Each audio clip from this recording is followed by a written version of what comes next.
Ultimately, this is a test of people in this democracy, and it's a test of their government. Are we willing to really put aside some of the sacred, I'll call them cows, of various belief systems, sacred cows of various interest groups, in order to arrive at a pragmatic, workable way forward for the state? If we succeed in doing that, we have a great news story, a great new future for this state that we can hand to our children and grandchildren with a lot of pride. As this task is not easy, it is difficult, but it is not mission impossible. So I'm really looking forward to Act 70. I'm personally committed to being in the room with a consumer citizens advisory group as much as possible. I was able to be at most of the last meeting, and I'm eager to get the best thinking. And PEC has helped advance the ball. I know that the roadmap thinking directly and indirectly is going to be an influential part of the conversation. And everyone who has worked at PEC and is part of PEC should have a lot of pride about that. Looking at where we start from, I think it's also fair to say that we've made some beginning and important first steps. Governor Rendell has, with the legislature, passed some very, very important bills that in most cases didn't even mention climate change, but in every case have significant carbon and global warming gas reduction benefits. I would mention just a few. The Alternative Energy Portfolio Standard Act, obviously in 2004, was a hugely important departure for this state. And John Quigley, sitting to my left, played a very, very critical role in getting that act passed. Implementation of that act is going to reduce by the millions of tons carbon. Now, at the time, I know, because I was outside the government and part of the effort to persuade the legislature to pass that bill, discussion of global warming was not central, not even really peripheral to the legislative consideration of the Alternative Energy Portfolio Standard. But now, as we go into writing the plan, that's a very helpful first step. And that will be implemented between now and 2019. I'm sure there's going to be discussion about changes to the Alternative Portfolio Standard Act.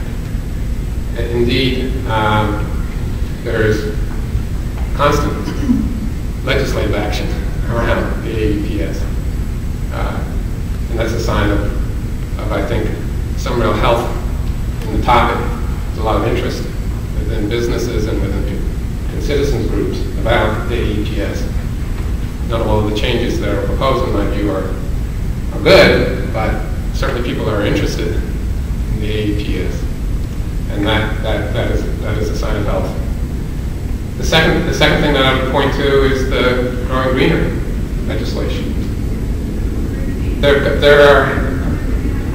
Growing Greener 2 bond was the single biggest bond passed by voters for any purpose. It happens to be an environmental bond, but it was the biggest bond passed by voters for any purpose in the history of the state. Again, there was little, almost probably no discussion about climate change in the legislative work that led to that question being put on the ballot, and then in the passage of the bond question by voters. But there are important elements of Growing Greener bond program reduce carbon and put us on a path to stabilizing, hopefully, our atmospheric concentrations of global warming gases. The third item that I would note is certainly the action of the legislature in July. There was passage of Special Session House Bill 1, a major funding program, over $600 million for alternative energy. I'd be very, very disappointed if that, just about every dollar spent there, doesn't have the effect of producing more electric supply or helping to conserve energy, but also reducing carbon dioxide emissions and other global warming gases. That's an important pool of money. And one of the reasons I accepted the governor's request of me to take this job was he wants that money and the other money that's available to within state jurisdictions, various agencies of state government, to be used really well. So we will try to do that.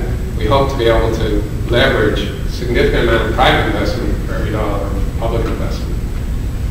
In some cases, we've seen leverage ratios as high as $1 of public investment, $12 of private investment in the alternative energy area. That's extraordinary, but I'm not insisting that every dollar achieve that kind of leverage, but again, we would hope that that $600 million fund, in fact, produce many times that in private investment and total investment for the Commonwealth. So we should get a very big bang for that dollar. The other items that the legislature passed in July are also relevant. Important biofuels legislation. I'm well aware of the various differences between feedstocks and how various feedstocks are produced and what kind of impact on climate occurs based upon what kind of feedstock you're dealing with to make biofuel and how that feedstock was in fact farmed or produced. But we can't fall for one of two traps. Say all biofuels are obviously perfect no matter how they're produced or what feedstock they use, or flip to the other side and say biofuels are the problem and have no role in being part of the solution. So that's a pretty impressive list of activity by the governor and the General Assembly.